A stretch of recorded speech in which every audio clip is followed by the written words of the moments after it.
Comenzamos con el tema número uno. ¿Qué no es filosofía? ¿Qué no es filosofar?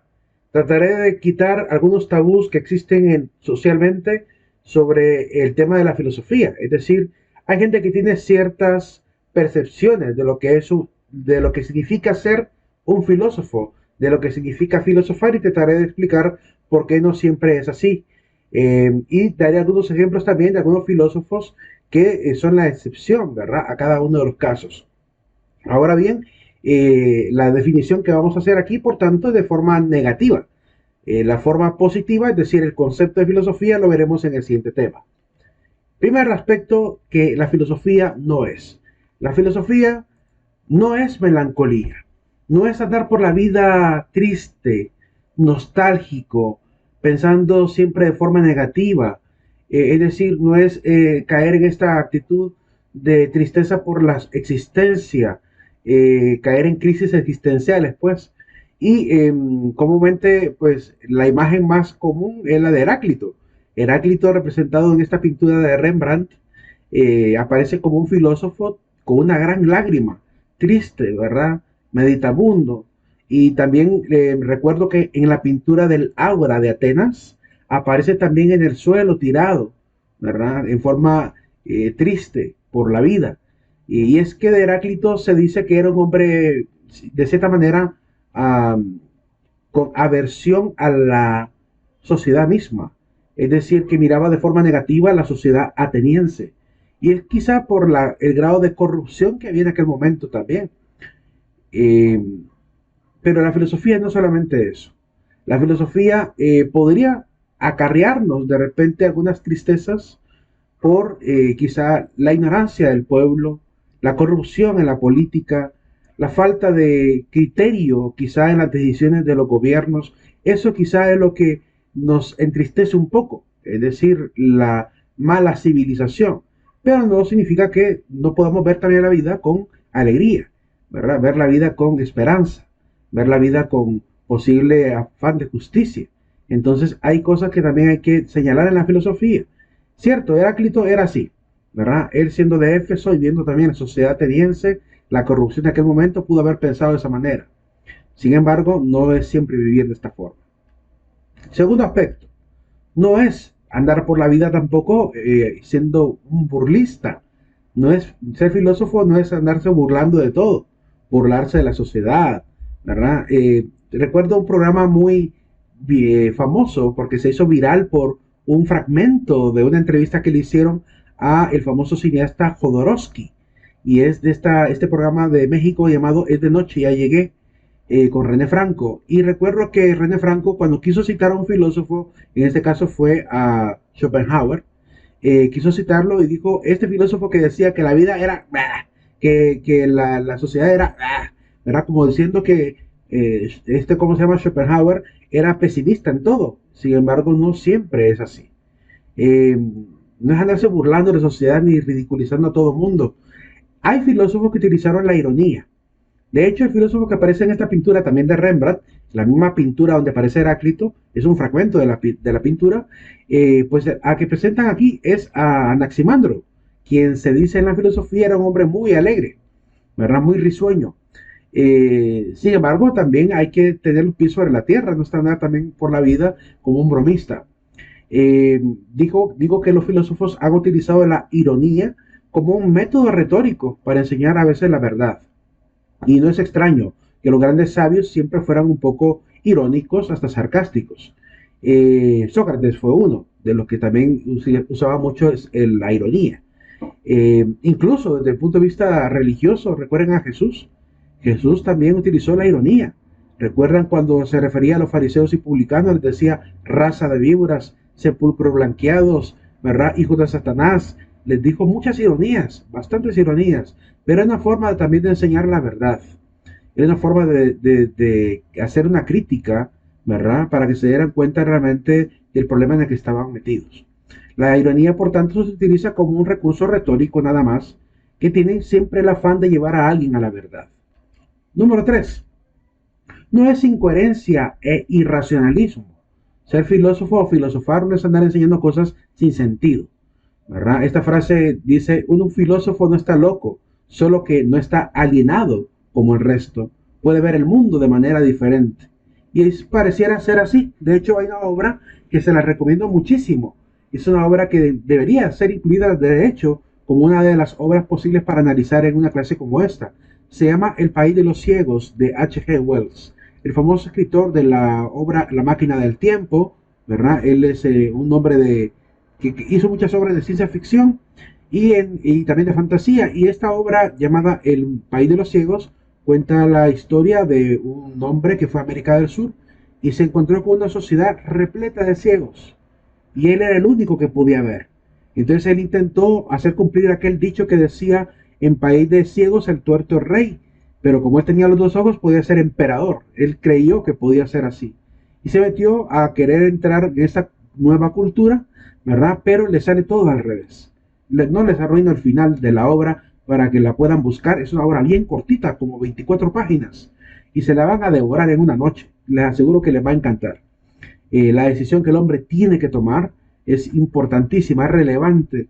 Es algo que también nos debemos preguntar ante el conocimiento, si tomaríamos la misma decisión o no que tomó el hombre al final en esa obra. No les cuento más. Pero vale la pena, ¿verdad? Ver esta actitud de que a veces los filósofos suelen ser aquellas personas que tienen un ojo más abierto que otro, tienen que lo que el resto de los ciudadanos, ¿verdad? Que pueden ver algunas cosas que otros no ven. Y es porque constantemente la actitud crítica está presente. La mayoría de los ciudadanos vivimos en nuestro acontecer sin criticar nada. La mayoría criticamos, bueno, a los demás, pero criticarnos a nosotros mismos, criticar nuestra existencia, criticar nuestros sentimientos y emociones, criticar las ideologías y las doctrinas, no lo hacemos constantemente. Eso es lo que comúnmente se hace en un grupo, en un foro, en un grupo de Facebook, pero en la vida cotidiana no andamos así. No andamos así. Tenemos que reunirnos en lugares especiales para entenderlo, como la escuela, el colegio, la universidad. Entonces, como no pasamos todo el tiempo filosofando, ¿verdad? Hay quienes sí se dedican al 100% a ser filósofos las 24 horas del día, por lo cual mantienen siempre un criterio un poco más despierto que el resto o la mayoría. Y eso es lo que suele pasar, que a veces el filósofo dice cosas que a los demás les molesta, que incomoda, sobre todo cuando son cosas que tienen que ver con la verdad, pues no a todo el mundo le gusta escuchar la verdad. Pero es algo que como amantes del saber, amantes del conocimiento, tenemos que aprender a aceptar, ¿verdad? Más adelante miraremos el tema de la objetividad, donde hablaremos más de esto. No es escepticismo radical ante el conocimiento. Tampoco ser filósofo implica andar diciendo que no cree en nada, ¿verdad? Que anda dudando de todo. No creo en la sociedad, no creo en Dios, no creo en la religión, no creo en nada, no creo en los políticos. No podemos andar por la vida también con un total escepticismo. Ya hemos visto desde la antigüedad de la filosofía filósofos escépticos, y entre ellos mismos, entre la escuela que llamaremos del escepticismo, surgieron hombres que dijeron no podemos seguir así. Ellos mismos se dieron cuenta, la misma escuela se enteró que no podían vivir escépticamente de forma radical. Siempre hay que llegar a buen puerto y tratando de utilizar, como tenemos, o los principios de la lógica o las leyes de la ciencia o el método científico, maneras para poder corroborar las verdades.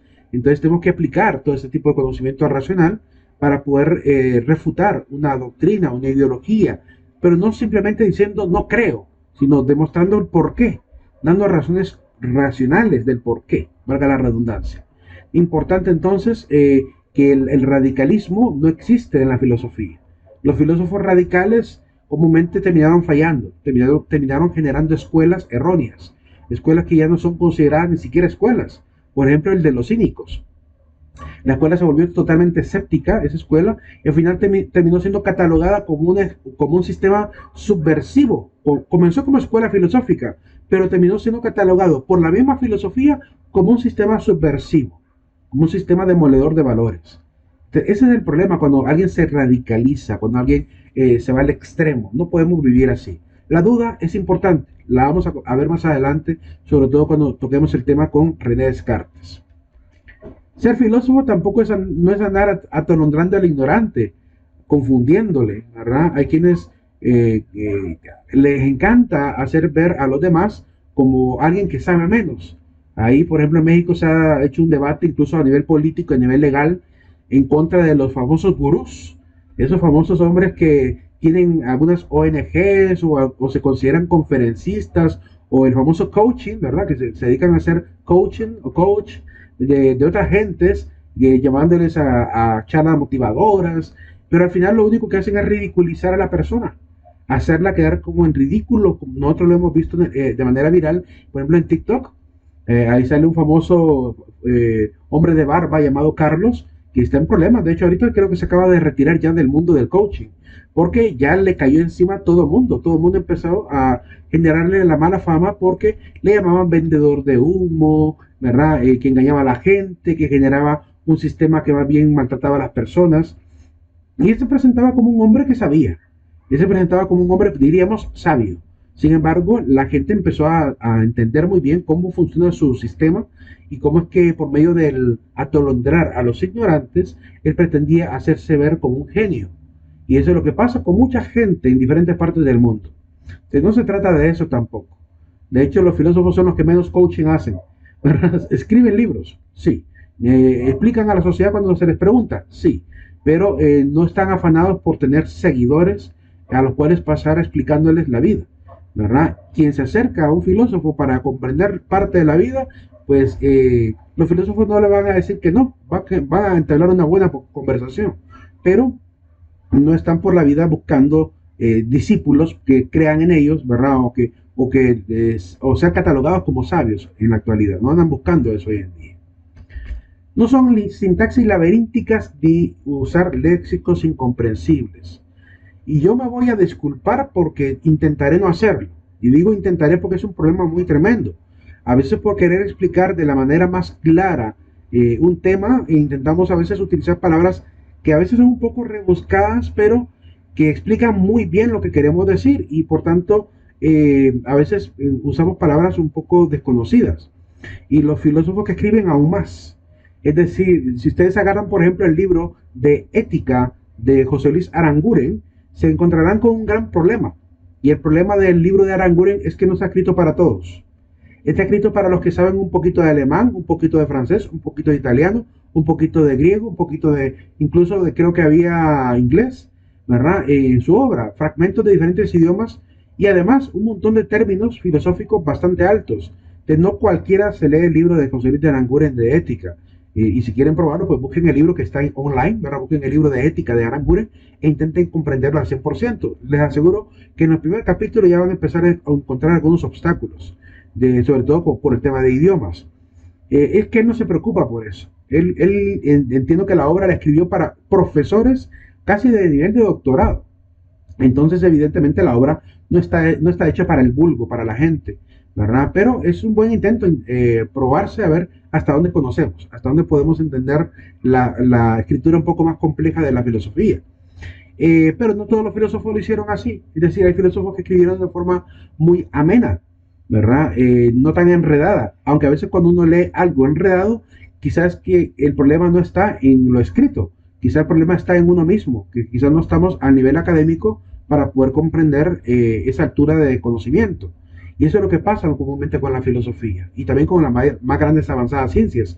Si usted se lee un libro de física, le va a entender, si no ha estudiado física, le va a entender quizá un 20-30% de lo que van diciendo, ¿verdad?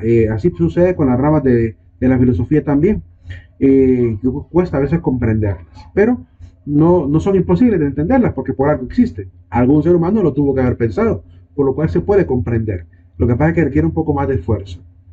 Este fragmento que puse aquí es un fragmento que es como comúnmente la gente cree que suena a la filosofía. La nada es nada y si la nada es nada, entonces la nada es. Y si la nada es, entonces la nada no es que sea nada, sino que es un ser. Y si es un ser, la nada existe. Y si la nada existe, entonces la nada no es un nada, puesto que la nada es. Y al ser la nada un ser, la nada no es una nada. Imagínense una forma de escritura como esa tan enredada. Algo así escribía Aristóteles. Algo así escribía Aristóteles. Cuando uno se lee, por ejemplo, la obra de la metafísica de Aristóteles, uno, si no sigue el hilo correcto, se puede perder fácilmente en la lectura. Algo así escribía también Platón, cuando, sobre todo en los diálogos de Platón, cuando él presenta a Sócrates dialogando con otros hombres, con Glauco, por ejemplo, o el Teeto, ¿verdad? El Teéteto, perdón. Aparece en el diálogo del Teéteto con Sócrates, y hay momentos en los que uno trata de seguir a Sócrates en el hilo de las frases, y a veces uno tiene que volver a releerlo porque se perdió, ¿verdad? En el camino uno dice, ¿qué es lo que está diciendo realmente aquí? y tengo que volver a releerlo, a rumiar el contenido para poder comprenderlo. Pero como digo, no todos los filósofos lo hicieron así. Hay obras muy bonitas que valen la pena leérselas, ¿verdad? Obras que son muy famosas, que mucha gente las ha leído y que son muy estimadas como obras de, bueno, que son patrimonio internacional de conocimiento, ¿verdad? La República de Platón, por ejemplo, la obra de Maquiavelo, del Príncipe, la obra, por ejemplo, del Discurso de las Ciencias y las Artes de Rousseau, el Contrato Social de Rousseau, el Manifiesto Comunista de Marx, ¿verdad? Las obras del Capital de Adam Smith, es decir, hay tantas obras, o el Capital también de Karl Marx, hay muchas obras que son entendibles y que se pueden perfectamente leer. Así que no hay que perder la esperanza, la filosofía sí se puede entender. Pero como digo, hay gente que cree que solamente es así la filosofía, y no es así. No es antirracionalismo charlatán. Suele pasar que a veces la gente, para aparentarse sabio, pues dice muchas cosas sin sentido, o incluso se la quiere tirar como un joker, diría yo, como un joker, como un guasón, ¿verdad? Agarrando a todos en curva, en lo que puede, ¿verdad? E intentando hacer quedar mal a los demás, tiene mucho que ver con el tema de atolondrar al ignorante. Entonces, esa charlatanería de aparentar sabiduría, de aparentar altura, pues hay que tener cuidado con ese tipo de personas porque comúnmente no saben tanto, ¿verdad? Y entonces hay que tener mucho cuidado. Hay gente que fácilmente nos puede ver la cara, entonces hay que tener mucho cuidado porque hoy en día, sobre todo hoy en día, con tanta facilidad mediática, pues mucha gente se tira en las redes sociales a dar cara de ser coach, de ser gurús, de ser maestros, de ser sabios, y muchos se intentan vender ese rostro de sí mismos, pero lo único que parece que está pasando en ellos es algo que se llama, es un tipo de sesgo cognitivo que se llama el de Dunning-Kruger. Dunning-Kruger es un tipo de síndrome Dunning-Kruger, que consiste en esa actitud de aparentar ser muy de altura sin ser tan profundo. Y suele pasar. Entonces la charlatanería está a la puerta. Entonces hay que tener mucho cuidado porque hay mucha gente que intenta pues aparentar así. Ser filósofo no es, primero, no es ser charlatán. Al contrario, es desmentir los charlatanes, es desenmascarar la charlatanería del mundo. En parte, esa es una de las misiones de los filósofos, desenmascarar las verdades, mejor dicho, las mentiras y mostrar las verdades. Entonces, en ese caso, pues se llevan en cuenta los charlatanes verdaderos del mundo. No es fingir refinamiento, tampoco es la parte estética. Pongo de ejemplo este programa del año 2005, conducido por Esteban Mirol en Argentina, que salía en el canal Infinito. Ya no lo sacan, ya dejaron de producir este programa, desgraciadamente. Hoy solo de ovnis quieren hablar en ese canal. Antes era más profunda el canal. En ese canal Infinito estaba este programa llamado Creencias, donde salían personas de diferentes religiones y además un filósofo, ¿verdad? Agnóstico, que es el que está en el mero centro, que es uno de los filósofos más representativos quizá de Argentina, después de, más adelante mencionaré varios filósofos de Argentina que son muy renombrados. Hay uno que se llama Steinschreiber, que es muy conocido también porque además se hizo youtuber y hizo un canal de filosofía, entonces es muy famoso él también allá. Pero ahí está don Carlos Escudé, que es uno de los filósofos invitados, junto con un sacerdote católico, un pastor protestante, un budista, a veces invitaban un sheikh, invitaban un rabino, que es el que está aquí en la parte frontal, el primero que está en la fotografía, está con un saco gris, él es el rabino, y varios personajes, y ahí está don Carlos Escudé a la par del sacerdote, que el tema del video, mejor dicho, el programa consistía en presentar un tema como el aborto, la eutanasia, no sé, el capitalismo, cualquier tema, y debatirlo a la luz de lo que digan las religiones, ¿verdad? Entonces, o lo que diga también la filosofía. Y don Carlos Escudé salía ahí. ¿Por qué lo cito a él? Y todo este enredo que les he explicado. Bueno, porque él solía llegar siempre al programa vestido de una forma muy particular. Era un hombre que cuidaba mucho su imagen. Es decir, un hombre que andaba siempre con su saco de buen corte, su boina, sus lentes extravagantes, un hombre bien vestido. Pero hay gente que a veces que cree que para ser inteligente o aparentar inteligencia hay que vestir siempre bien, y no es necesario. Es decir, como filósofos entendemos, y a partir de Sócrates pudimos ver que él no cuidaba obviamente su vestimenta. y por lo cual su afán era más el conocimiento. No quiero decir que don Carlos Escudé está aparentando ser filósofo, no, ese es su modo de ser, ese es su modo de ser y se le respeta, pero no es parte de la filosofía querer aparentar ser refinado siempre, ¿verdad? No, hemos tenido filósofos con diferentes tipos de modas, así que no tiene nada que ver la moda con la filosofía. Lo único que para lo cual tiene relación la filosofía con la moda es para enseñar a la sociedad a que no caiga en las redes del fanatismo por moda. Es decir, caer en el fanatismo del vestir, del consumir. Todos esos detalles son los que los filósofos comúnmente desenmascaran. Así que la moda, más bien, la mayoría de los filósofos, es un tema cultural que no tiene mayor importancia. La filosofía tampoco es escribir de manera criptográfica, como lo hacía Leonardo da Vinci. Leonardo da Vinci acostumbraba a escribir con un sistema llamado sistema especular. El sistema especular, ojo que especular aquí no es eh, se refiere al espejo, al espéculo. El espejo, ¿verdad? Se utilizaba para poder dibujar la letra al revés. Él escribía con normalidad viendo en el espejo y cuando miraban la hoja estaba escrito todo al revés. Ese sistema lo hacía para ocultar sus datos, ocultar sus descubrimientos y evitar que le fueran a robar sus ideas. Los filósofos no hacen esto, los filósofos no escriben de manera oculta. Incluso cuando lean el libro de Aranguren, no es que Aranguren está ocultando algo cuando escribe de una forma tan compleja, no. Lo que hace el filósofo más bien es difundir, es promover el conocimiento, es volverlo popular, porque lo que ansía el verdadero filósofo es que todos aprendan, que todos sepan, que todos lleguen a ser conocedores, ¿verdad? De las verdades que obviamente son importantes. Por lo cual, no, la mayoría de filósofos escriben libros, otros nos dedicamos a la docencia. Entonces, nos dedicamos a difundir el conocimiento, ¿verdad? Que es parte del común denominador de los filósofos, o escritores o maestros, comúnmente.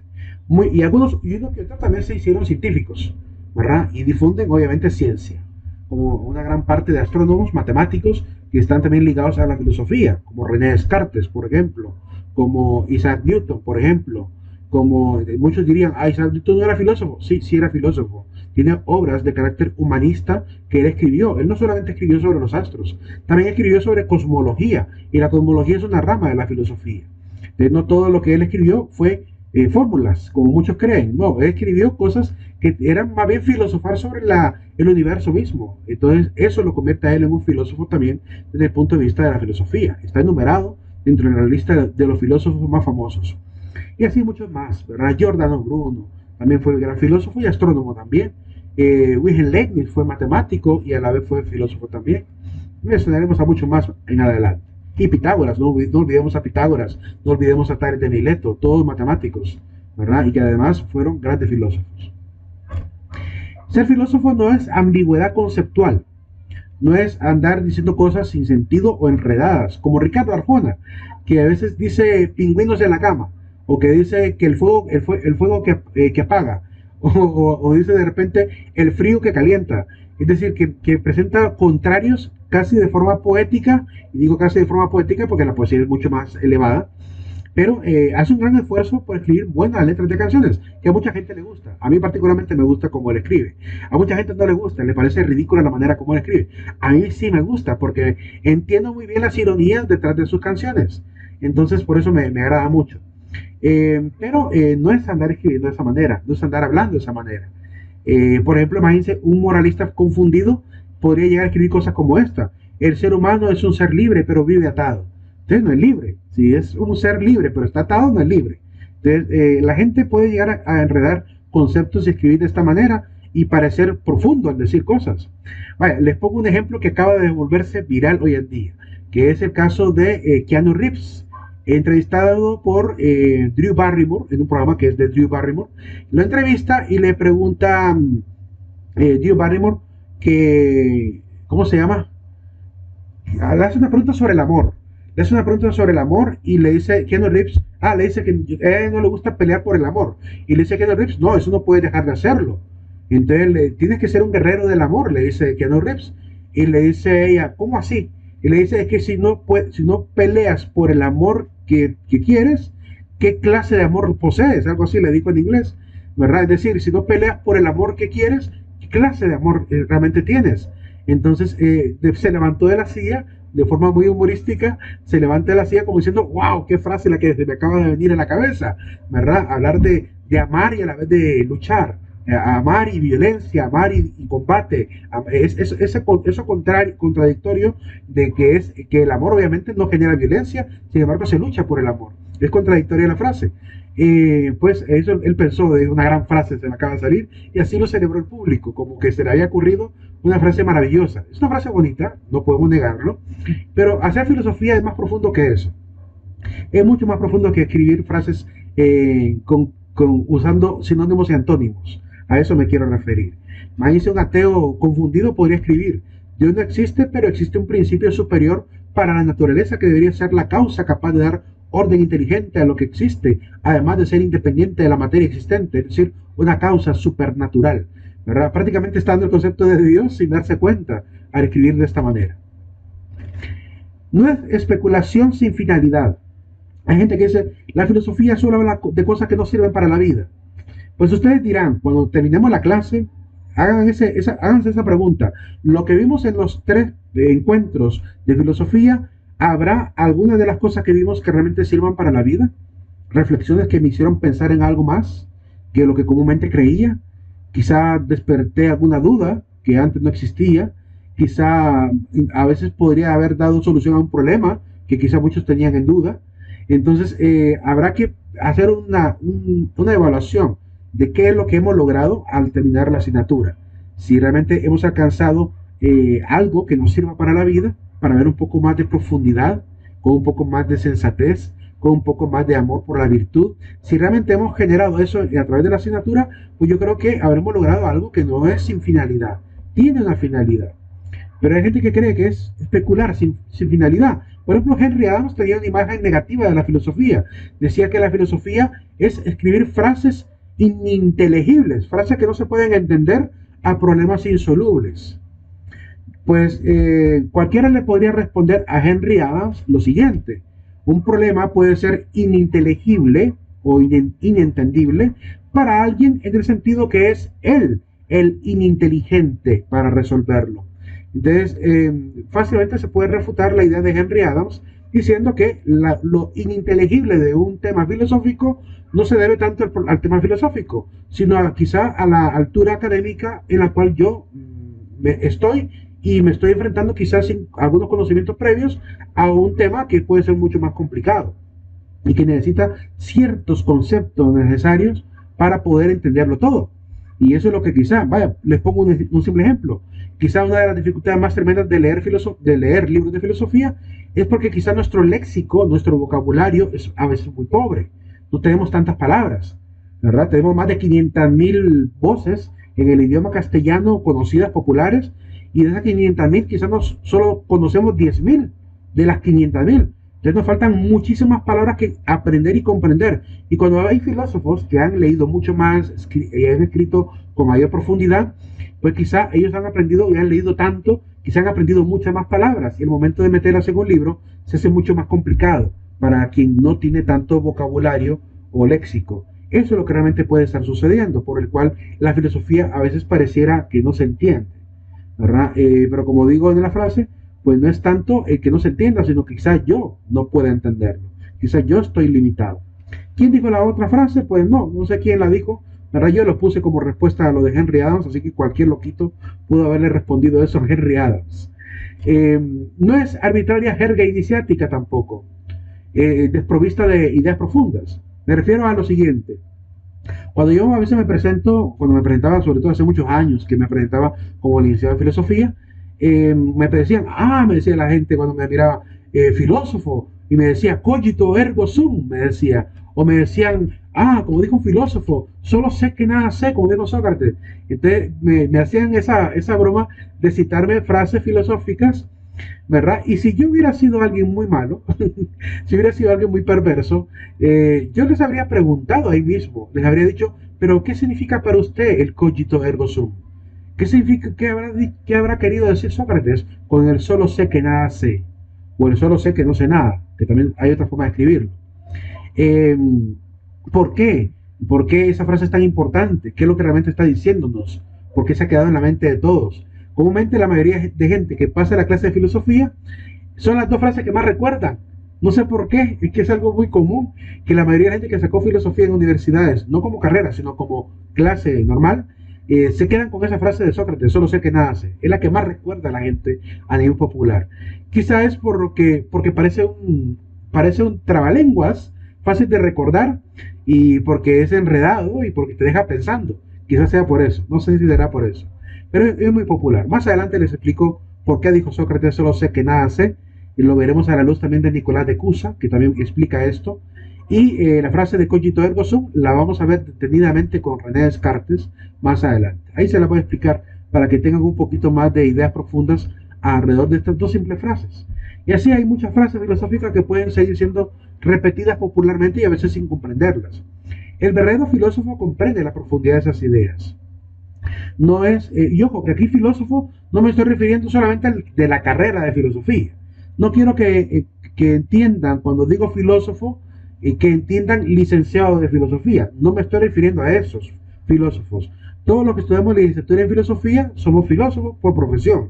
Pero no me estoy refiriendo a estos licenciados en filosofía como filósofo. Cuando digo un filósofo, me refiero a cualquier persona que ame el conocimiento, a cualquier persona que ame la sabiduría, que ame aprender, que ame la verdad, que ame salir de las dudas.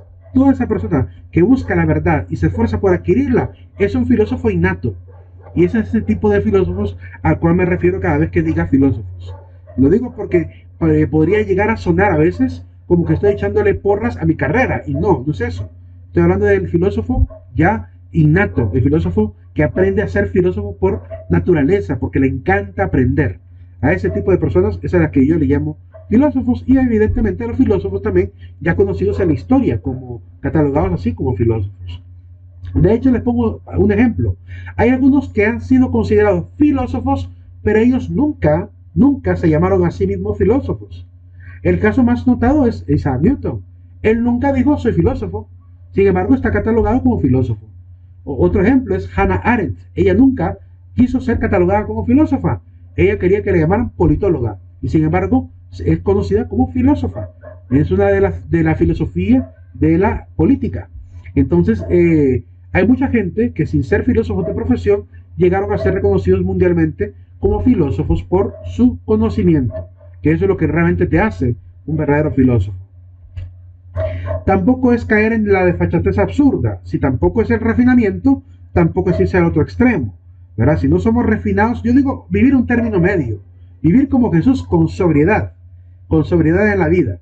¿Verdad? Si cuando toca que vestir de manera honorable y honesta y muy refinada, pues se viste. No por afán, no por consumismo, sino porque hay necesidad de vestir así por etiqueta. Y cuando hay que andar relajado en la vida, hay que andar relajado en la vida. Es decir, tampoco es que vamos a forzarnos por ser filósofos a vestir de forma refinada, como tampoco podemos descuidar la apariencia. Tampoco significa eso. El filósofo pues trata de vivir con, hasta donde el placer le permite vivir con mucha honestidad. Es decir, tampoco cae en drogas como mucha gente cree que los filósofos sobre todo de la facultad de filosofía de las universidades públicas a nivel internacional, hay quienes creen que los filósofos o los estudiantes de filosofía son por naturaleza mafufos, ¿verdad? Drogadictos. Y no. Que haya más de alguno ahí es otra cosa, pero no significa que para ser filósofo hay que ser drogadicto, para andar ahí a todo elevado, no, tampoco. ¿Verdad? No, el verdadero filósofo se cuida más bien, cuida su salud lo más que puede. Quizá la mayor limitante que tenemos la mayoría de filósofos es el tema del comer, que nos encanta comer. Hay muchos filósofos gorditos. Desde Sócrates hay muchos filósofos que son muy gorditos. Hay filósofos que son delgados, todo depende de la contextura física y la historia personal. No tiene nada que ver con la filosofía, pues a eso me refiero. Entonces, no es caer tampoco en esta actitud de descuidarse.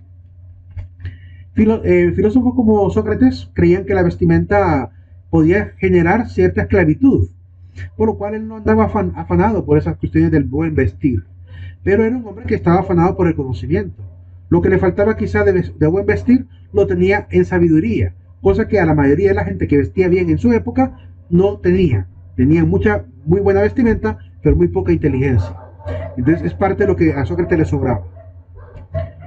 Tampoco es tendencia al pesimismo, ver la vida de forma negativa, ¿verdad? Como decíamos al principio con el tema de la melancolía, no es andar pensando que todo. Miren, yo pongo el ejemplo de Schopenhauer, porque como decía René Franco, creía que Schopenhauer tenía esta actitud de ver la vida de esa manera. La vida, dice Schopenhauer en un escrito, se presenta como una continua mentira.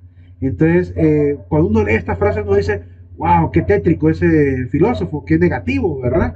Pero Arthur tenía muchas frases muy bonitas. Por ejemplo, el que no ama ya está muerto. Superar las dificultades es experimentar el deleite de la existencia. O tanto prevalece la salud por sobre todo el bien, que probablemente un mendigo sano sea más feliz que un rey enfermo.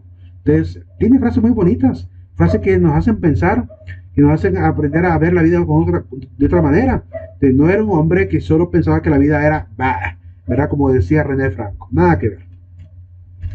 Tampoco es ser profeta de calamidades, animado por sobretonos apocalípticos o frívolos, andar metiéndole miedo a la gente. Es que la política internacional nos va a llevar a la guerra y van a haber desastres, ¿verdad? La calamidad aquí, la guerra allá. No es andar así. Los filósofos no siempre van a intentar señalar lo negativo de la sociedad. También ha habido filósofos que enseñan esperanza, que enseñan valores, que enseñan obviamente virtudes, y tienen la mente con una vida, con una visión trascendente a todo lo que es pues la materialidad, a todo lo que es el estado materialista o tangible de este mundo, ¿verdad?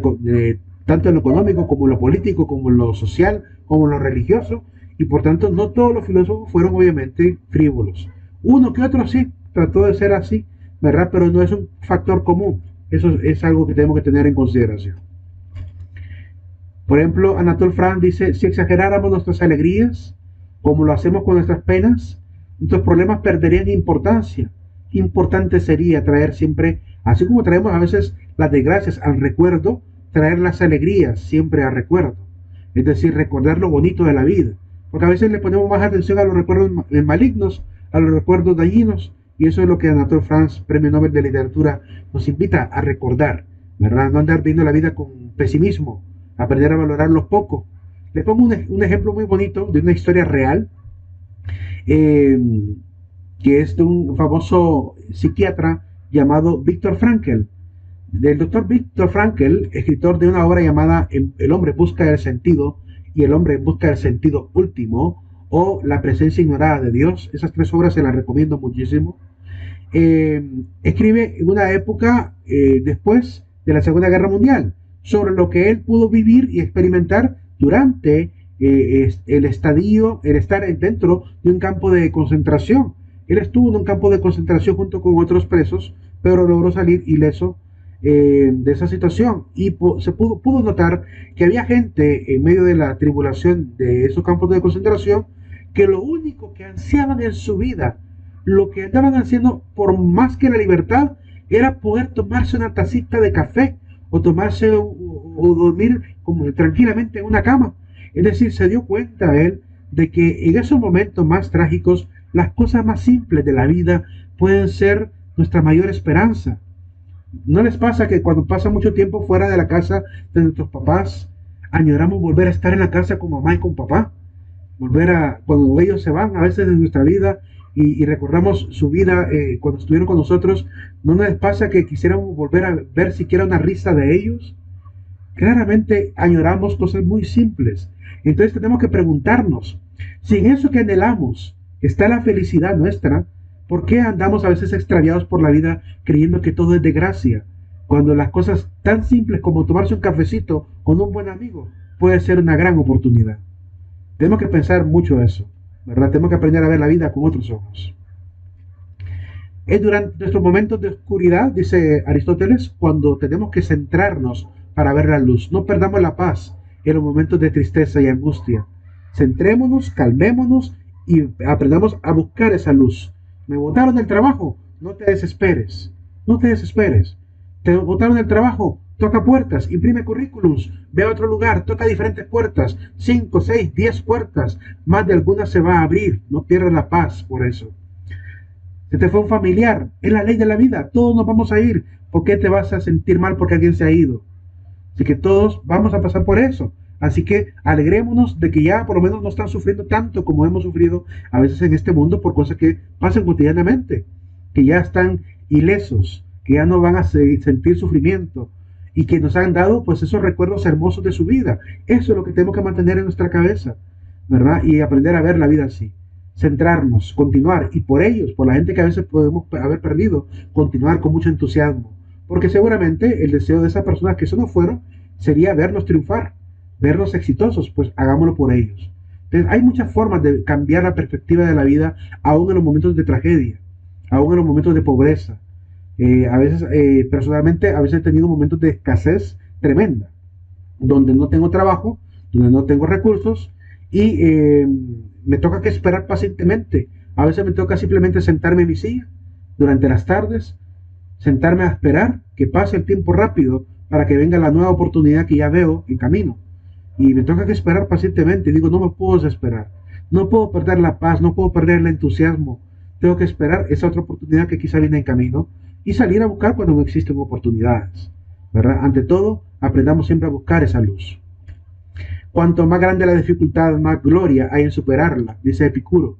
Importante entonces, ante las pruebas y calamidades, aprender a ver esa luz, aprender a vencer esos retos y sentirnos victoriosos. Y cuando hayamos pasado la carrera, que ahorita quizá sea su mayor preocupación como estudiantes, pasar sus clases, cuando lo hayamos logrado, celebrarlo, con mucho orgullo, con mucha victoria, pero celebrarlo bien, sabiendo que lo que hice estuvo bien, que estudié correctamente, que hice lo que tenía que haber hecho, que nunca chepié, que estudié con ganas, ¿verdad? Que fui un gran estudiante y al final la victoria será de mucho orgullo, de mucha paz y con toda razón.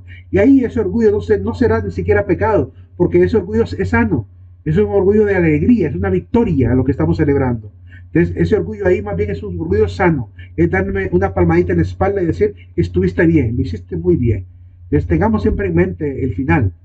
Yo les quiero dejar una frase filosófica también de Emmanuel Kant para este proceso de educación que tienen que llevar. Hay una frase de Emmanuel Kant que dice, las raíces del estudio son amargas, pero los frutos son dulces. Qué importante es entonces, ¿verdad?, pensar en los frutos. Quizá el camino ahorita de esta clase virtual sea un poco amargo, quizá. Yo espero que no, trataré de facilitárselos lo mejor posible. Pero hay que pensar en el futuro, hay que pensar en lo que vamos a lograr. Pasaremos nuestra carrera, pasaremos las clases. Y esto no será más que un capítulo alegre quizá de nuestra vida. Quizá habremos recordado, yo no sé, pero yo cuando fui estudiante de secundaria, pues quizá la pasé a veces mal, a veces bien, pero yo recuerdo con mucha alegría mi estudio secundario. Recuerdo con mucha alegría mi estudio de diversificado, incluso de universidad. Trato de recordar lo bonito de esos momentos. Digo yo, ay, quisiera volver a vivir esa etapa, ¿verdad? A tomar otras mejores decisiones. Quisiera cambiar esa historia. A veces desearíamos volver a esa etapa. Significa que entonces no todo fue malo. Solo tenemos que aprender a dirigir bien la mirada. Por último, no es producir conocimiento por despecho o frivolidad. Es decir, esta obra, por ejemplo, de Pedro Abelardo que se llama Historia de mis desventuras, ¿verdad? Hay gente que cuando ha leído este libro creen que realmente es un libro de desquite, por así decirlo, de venganza, ¿verdad? Esta obra de Ovidio, Remedios al Amor, en la página 369 dice, es a la grandeza a lo que atacan la envidia y a las cimas a las que barren los vientos. Es una cita que está dentro de la obra de Pedro Abelardo. Y la gente cuando lee esto dice, ah, aquí el monje lo que está diciendo es que realmente él era por envidia que lo atacaban a él en el monasterio, pero que él ya está en la cima y por tanto son puros vientos o todos esos insultos. Pues sí, exactamente eso es lo que está diciendo la obra, pero no es el centro de la obra. La obra lo que trata de explicar es cómo superar el moralismo preceptivo o ese moralismo de reglamentos que comúnmente tenían los monjes en los monasterios, que se la pasaban con muchas reglas y mucha penitencia, ¿verdad? Y todo derivado de quizá una percepción un poco equivocada de San Agustín. Entonces, creía, o quizá una mala interpretación de San Agustín. Entonces, mucha gente terminaba haciéndose grandes pruebas de penitencia, golpeándose con látigos y cosas así, entonces, y poniendo reglas por un lado y por otro. Entonces se creía que le robaba libertad al cristianismo tantas reglas en el monasterio. Y eso es lo que él intenta escribir ahí. Por tanto, la desventura real de Pedro Abelardo no fueron los enemigos del monasterio, sino la rigurosidad y esa actitud tan reglamentaria de los monasterios, o el pesimismo también de la visión del hombre que tenían en aquel momento. Entonces, esa es una explicación filosófica de cómo superar eso, ¿verdad? Que Dios no nos pide ser esclavos, nos pide vivir como hijos de la libertad. Y por tanto, trataba de ayudar en eso a nivel de la filosofía, ¿verdad? Para educar también a la gente que estaba dentro de los monasterios. Entonces, es parte de lo que a veces la gente se queda con frases a veces negativas, sin leer toda la obra y generan una idea equívoca de lo que la obra tenía por objetivo, ¿verdad? Es importante, por tanto, leerlo todo. Hasta la próxima clase. Nos vemos, jóvenes, que la pasen muy bien.